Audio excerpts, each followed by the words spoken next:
Hi అండి. Welcome back to our channel Deepyani vlogs. ఎలా ఉన్నారండి అందరూ? బాగున్నారా? నేను కూడా బాగున్నానండి. మీరందరూ బాగుండాలని నేను భగవంతుని కోరుకుంటున్నాను. అయితే ఈరోజు నేను మీకు చూపించబోయే రెసిపీ పాలక్ రైస్ అండి. పాలకూరతో ఈ రైస్ ఎలా తయారు చేయాలి అనేది నేను మీకు చూపించబోతున్నాను. దానికోసం నేను ముందుగా రైస్ కుక్ చేసుకుంటున్నానండి కుక్కర్లో.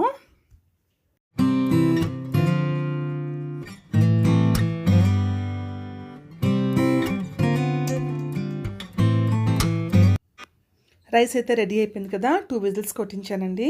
సో కుక్కర్ చల్లగా అవ్వడానికి సైడ్ని పెట్టుకున్నాను. ఇప్పుడు నేను ఆనియన్స్ కట్ చేసుకుంటున్నాను. అలాగే పాలకూర కూడా కట్ చేసుకొని రెడీగా ఉంచుకుంటున్నాను అనమాట. సో చూసేయండి.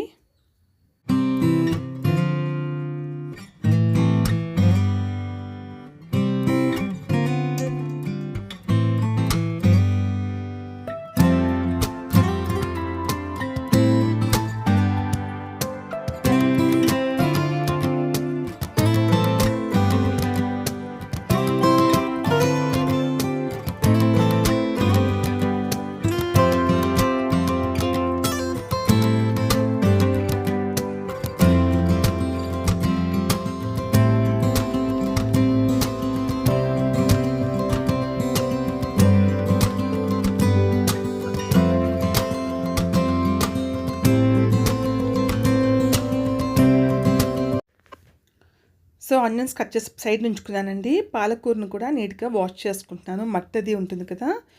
సో ఆ కాడలు అయితే నేను నీట్గా కట్ చేసుకున్న తర్వాత వాటర్లో దాన్ని ఒక 2 టైమ్స్ వాష్ చేసుకున్నానండి. ఇప్పుడు స్టవ్ ఆన్ చేసి వాటర్ పెట్టుకున్నాను ఒక గిన్నెతో.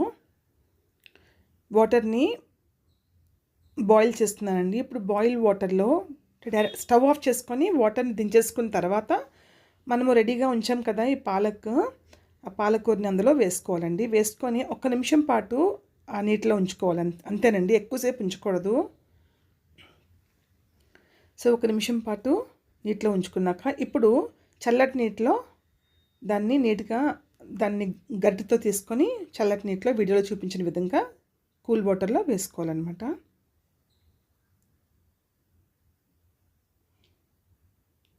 ఇప్పుడు ఒక మిక్సీ జార్ తీసుకోండి. మిక్సీ జార్లో ఒక 4 నుంచి 5 పచ్చిమిర్చి అలాగే అల్లం ముక్కలు వేసుకున్నానండి. వేసుకున్నాక ఇప్పుడు మనము బాయిల్ చేసి చల్లార్చుకున్న ఈ పాలక్ ఉంది కదా, వాటిని కూడా మిక్సీ జార్లో వేసుకొని గ్రైండ్ చేసుకోవాలండి. ఇక్కడ మీకు చూపిస్తాను కదా, అది షుగర్ అండి. షుగర్ ఎప్పుడు ఎక్కువ వేసుకోకూడదండి. కొంచెం షుగర్, కొంచెం సాల్ట్ వేసుకోవాలి.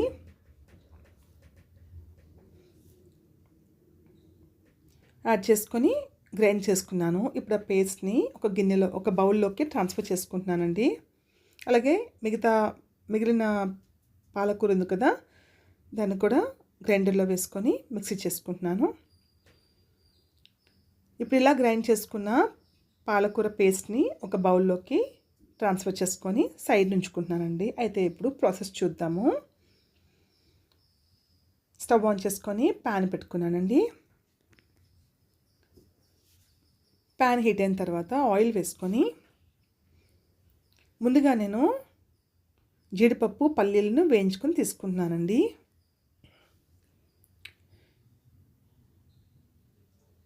ఇందులోకి మీకు పల్లీలు ఇష్టం లేకపోతే ఓన్లీ జీడిపప్పు కూడా వేసుకోవచ్చు.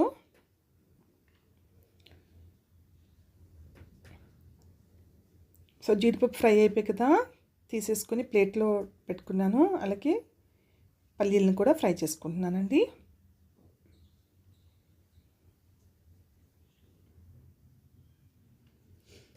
పల్లీలు వేగిపోయాయి కదా, వాటిని కూడా ఒక ప్లేట్లోకి ట్రాన్స్ఫర్ చేసుకుంటున్నాను.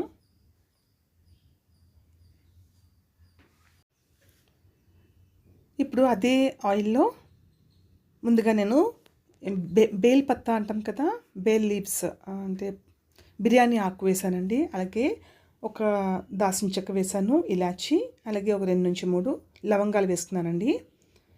అవి కొంచెం ఫ్రై అయిన తర్వాత నేను సన్నంగా పొడుగ్గా తరిగి పెట్టుకొని ఉంచుకున్నాను కదా ఆనియన్స్, అవి వేసుకున్నానండి. వాటిని మీడియం ఫ్లేమ్ మీద ఫ్రై చేసుకుంటున్నాను.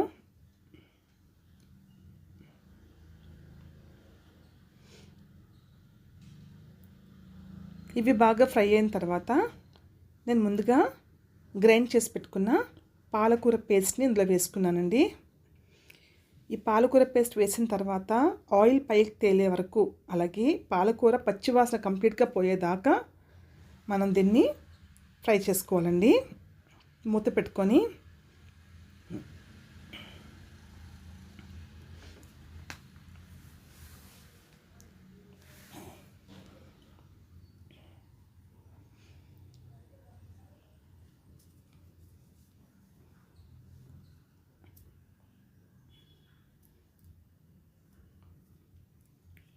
మూత తీసిన తర్వాత చూసారు కదా, ఆకుకూర అయితే బాగా ఉడికిపోయింది, అలాగే బాగా ఫ్రై అయింది. ఇప్పుడు అందులో మన టేస్ట్కి సరిపడే సాల్ట్ వేసుకున్నాను.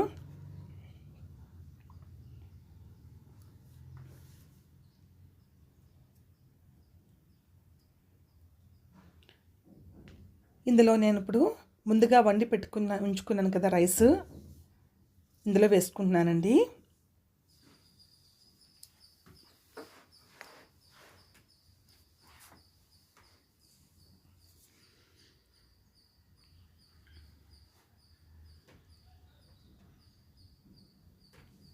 ఇప్పుడు రైస్ వేసుకున్న తర్వాత ఈ పాలకూర రైస్కి బాగా పట్టేలాగా మొత్తం అంతా మిక్స్ చేసుకుంటూ మీడియం ఫ్లేమ్ మీద కుక్ చేసుకుంటున్నానండి.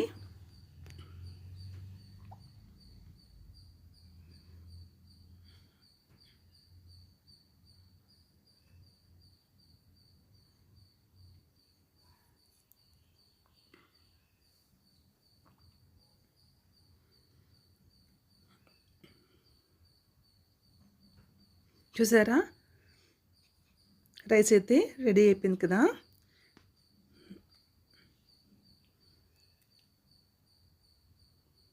ఇప్పుడు ఫైనల్గా మనము వేయించి పెట్టుకున్న పల్లీలు, జీడిపప్పు వేసి గార్నిష్ చేసుకొని సర్వింగ్ ప్లేట్తో సర్వ్ చేసుకోండి. మనకి కచంబరి ఉంటుంది కదా, రైతా అంటాం, దాంతో సర్వ్ చేసుకుంటే చాలా బాగుంటుంది టేస్ట్. మీకు ఈ వీడియో నచ్చితే ప్లీజ్ ఒక లైక్ చేయండి, అలాగే మన ఛానల్ని సబ్స్క్రైబ్ చేసుకోండి. Thank you for watching. Take care, bye, love you all.